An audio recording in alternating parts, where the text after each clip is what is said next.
Hello，你哋好啊！我係馮師奶桃子啊，今日好想同大家分享一個購物誌嘅。我都好耐冇分享購物誌啦，咁因為我最近都少買嘢啊，就適逢自己聽日生日呢，咁我今日就去咗行街嘅，買咗啲嘢好想同大家分享嘅。我今日呢，就去咗海港城嘅呢一間 Kiko 嗰度買嘢嘅。我去到嗰陣時呢，係覺得你自己有啲瘋狂嘅，因為呢見到佢3折啦，買咗好多化妝品嘅，自己都好耐冇買化妝品啦。咁所以呢，見到咁鬼平咧，都去掃咗差唔多成500蚊嘅。咁500蚊其實買好多嘢啦，所以我今日呢，就想同大家分享下我買咗啲咩啦。其實 Kiko 呢個牌子呢，係我啲朋友仔呢介紹我買嘅。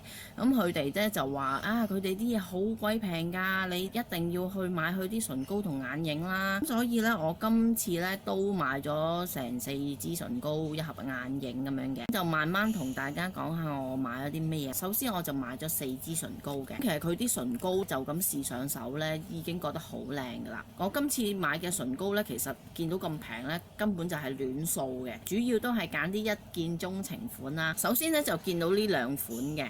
咁而家講緊呢一款先啦，佢哋個包裝呢係好靚啊，個 quality 都幾靚啊。呢個就係501號色嚟啦。咁佢個開法呢，就係咁樣，喺個頭嗰度撳佢一下，即係輕輕力啦，如果咪會成支飛出嚟嘅。咁然後咁樣拉嘅，佢嘅色係一個珊瑚色嚟。基本上呢啲一見鐘情款呢，通常都係買啲自然色多啲㗎啦。呢一支唇膏呢，只不過係39個半嘅啫。另外呢，就買咗呢一個411號色，個款呢都係咁樣嘅。411號色呢，就比較偏，都係啲珊瑚色嚟嘅，但係就比較偏粉紅色啲啦。呢啲色比較容易平時搽啲咯。呢一支都係39個半嘅。另外就買咗呢一個910號色嘅。呢支個包裝呢就係咁樣嘅。呢支呢就貴少少啦，咁就59蚊嘅。其實同頭先嗰個411號色係差唔多嘅，就粉少少咯。因為我呢本身搽唇膏呢，我就麻麻地中意搽閃粉嘅，咁所以呢，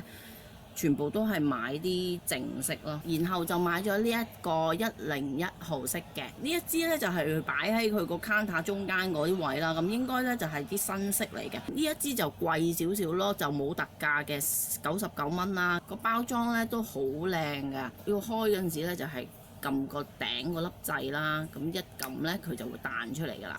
我都係啲一見鐘情色呢，我都係買咗一個偏啡嘅色，有時候唔化妝就咁搽啲唇膏呢，又唔會太誇張，等自己嗰片唇嘅色比較健康啲，唔會話冇色咁樣好核突咯。然後呢，就買咗一支眼影棒，都係特緊價嘅，咁就39個半嘅呢一支。其實佢嗰度呢都好多色嘅，因為我有時候搽粉底又唔想個眼妝太誇張呢，買啲比較自然色啲啦，所以今次都係一見鐘情款。因為有時自己個眼皮呢有啲色素呢，咁就買啲淡色啲嘅眼影棒啦，咁就可能當打底咁啦，因為自己隻眼上色都難啲啦，咁所以咧用呢啲膏狀嘅眼影棒咧，用咗之後再上啲粉嘅 eyeshadow 咧就會持久啲啦。買咗一支呢一個嘅，哇超抵啊，39個半嘅啫。講真，39個半嚟講咧，仲要係意大利製造嘅，咁係非常之平啦。然後因為太平嘅關係咧，我隨手就立咗一支眼線筆嘅。其實畫上手咧，覺得佢嗰個質感咧都好滑嘅。咁呢一支眼線筆咧，只不過係15蚊嘅啫，咁所以即係你話係咪仲平過莎莎嗰啲唔知咩牌子啊？跟住我就買咗一個 concealer 嘅，呢個 concealer 咧就係啲膏狀嘅 concealer 啦，咁就1號色嚟嘅。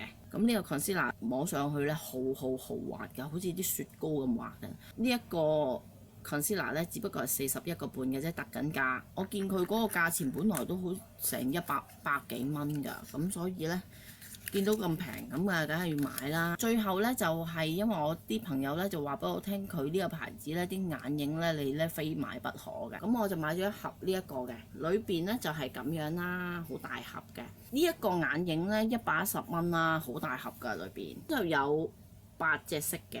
110蚊嚟講，8隻色呢係超抵啦！我都喺個 counter 嗰度摸過呢，佢啲眼影都好滑㗎。基本上呢，你一捽落去呢，嗰個粉呢已經係上晒隻手嗰度咯，咁所以係好上色咯。但係因為呢個牌子我暫時未用過啦，咁之後再話俾大家聽個用後感係點啊。係咧，呢一個110蚊嚟講呢，嗰啲顏色超靚嘅，我好中意呢個咯。呢一個係啲啡粉紅色咯，咁啊超靚。我見佢嗰度呢係有兩個 pattern 嘅，呢一個就比較啲自然通啲嘅色啦。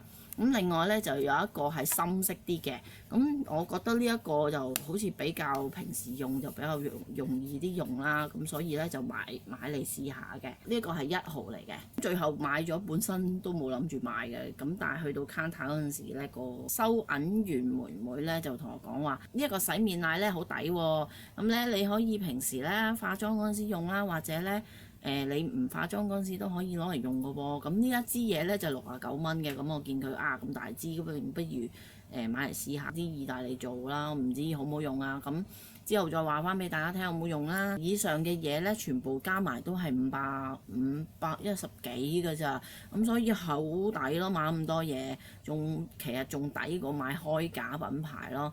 咁如果大家有興趣嘅，可以去海港城嗰度睇下㗎。咁今次嘅分享係咁多先，之後用完再話俾大家聽啲產品好唔好用啦。今次嘅購物分享係咁多先啦，下次再同大家再分享啦，拜拜。